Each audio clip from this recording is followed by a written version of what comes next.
And finally, let me say this. Russia and China is not going to take no new more world order. See, Russia and the Asians, they are not going to submit to the Anglo and the U.S. and the European type of mindset. They're not going to be put under that. And they push buttons before they go to that. So you're having really a war of resources now. China's in Africa now, looking for resources for 1 billion people. India's looking around, and then America is telling them, well, listen, we don't want you there. We don't want you to do this. And they said, no, that's not going to happen. So what you're having is a resource war that the industrialized Asian nations want the same lifestyle that we have, and they're not going to be influenced, controlled, or dictated by the American oligarchy.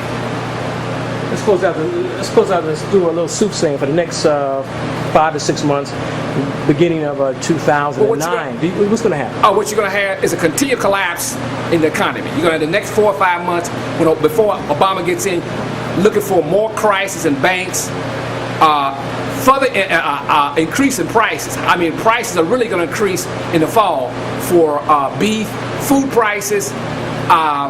More layoffs to come. Oil will probably peak out.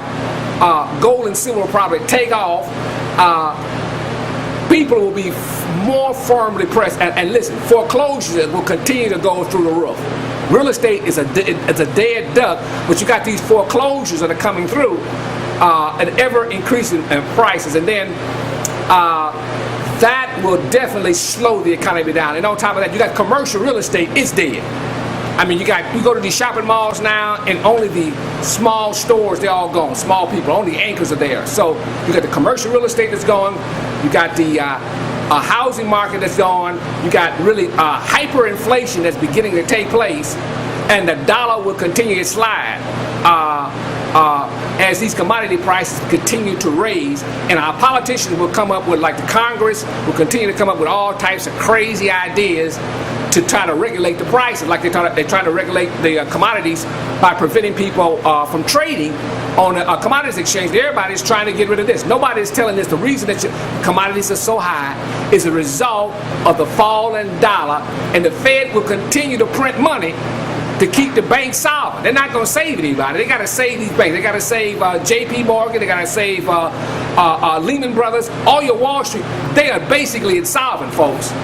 And I like to say this. Listen, the mortgage, they written like $3 or $4 trillion in mortgage bonds that are practically worthless. They're worth about 30 or 40% of the dollar on average. Listen, the banks and Wall Street only have about a $1.5 trillion in equity. So basically, if you got $3 trillion of debt that you've been wiped out, that's down worth 30 cents of the dollar, and you got 1.6 equity, you insolvent. So what happens, the Fed is putting money into these banks to try to keep them afloat. Just like you got a man that's on a respiratory, all you do is trying to, he's brain dead, but you just keep pumping blood through him just to keep him going. And that's basically what's transpiring here. And at some point, the system has to be purged. All the debt, everything it has to be started all over again.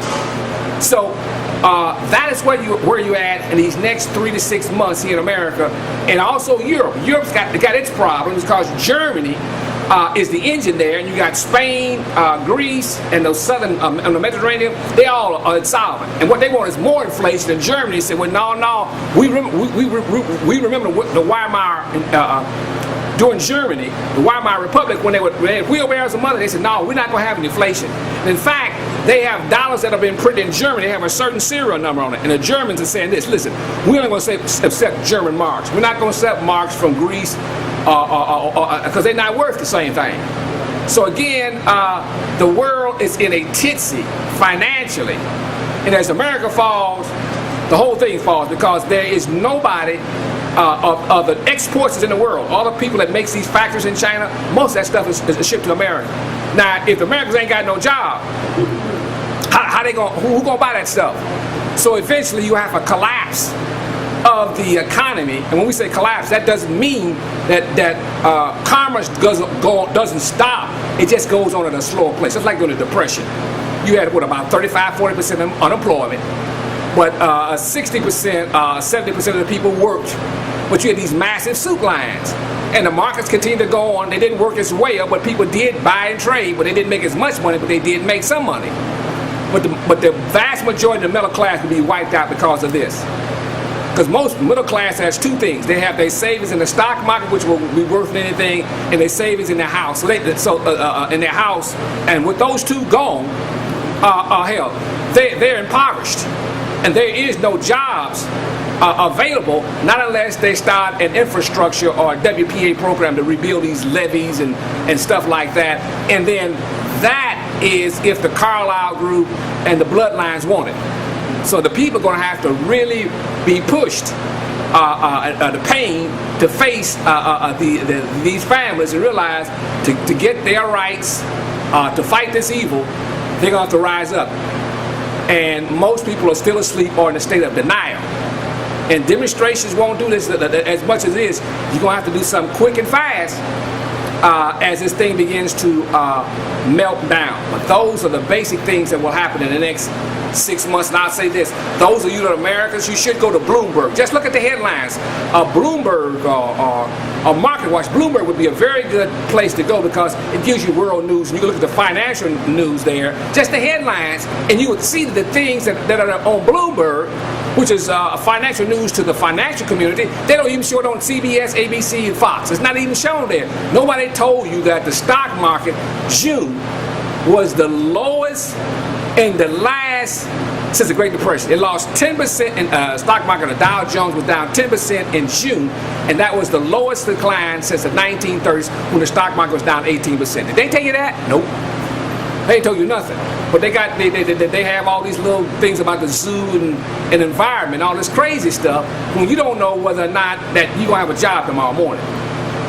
And that's the thing that you will have to understand, that your lifestyle is going to radically change. I don't care whether you're at the top or at the bottom. People at the bottom, well, they'll get more pain. The people in the middle get pain.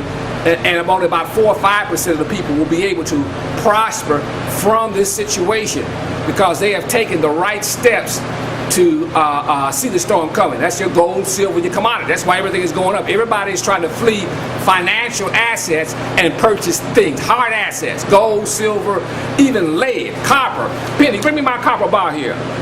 They got before I go there, they even selling copper bars now as a means of money.